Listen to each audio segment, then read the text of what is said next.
Sparklers have sizzled on the party scene for decades, adding pyrotechnical glitter to weddings and birthday celebrations.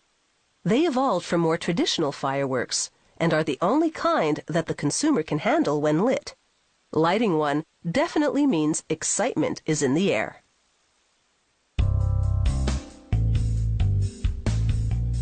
The splash of flash can last a minute or more, depending on the length of the sparkler. They start with steel wires that are about 48 centimeters long. They load bundles of them into the slots of a sorting machine.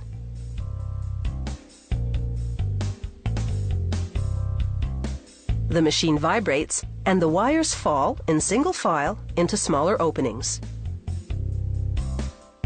The operator then moves a spring-loaded wooden rack into position.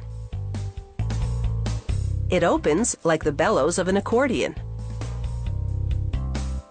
The operator rocks the sorting machine overhead, and the wires drop into the slits of the rack, perfectly aligned.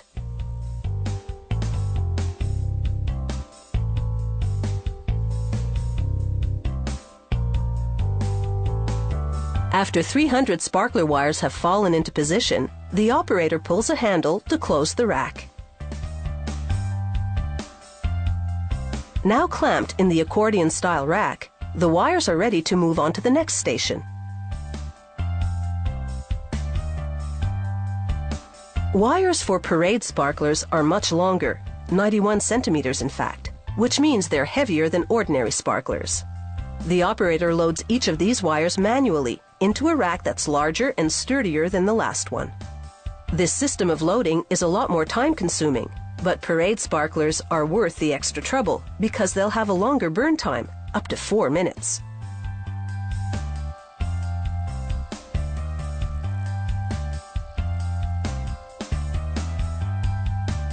Next, an operator loads boric acid and barium nitrate into a big mixing tank. The barium nitrate is an oxidizer and will help the sparkler burn. The boric acid is a neutralizer.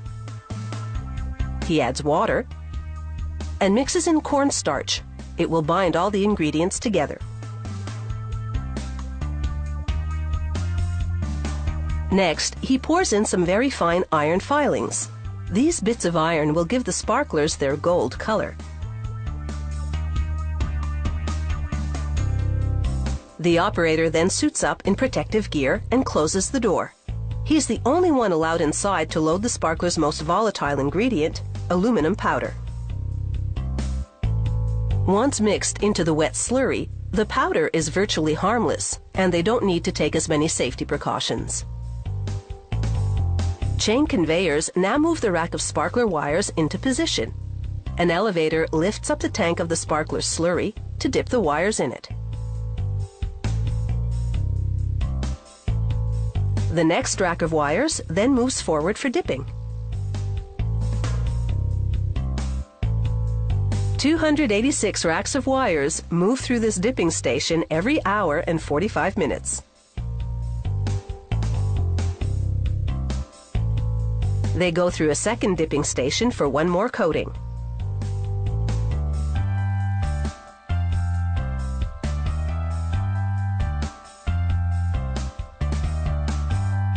The two coatings double the diameter of the wires. After each dip, wires ride an overhead rail through an oven to bake the sparkler slurry until it's hard. An inspector then examines each sparkler. She checks for cracks and defects. Any wire that's flawed will be rejected because these sparklers have to outshine the competition.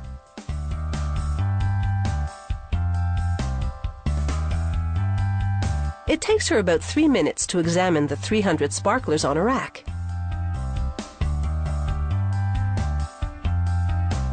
They check the diameter of each sparkler by sliding it through a template, and they bend it to check its integrity.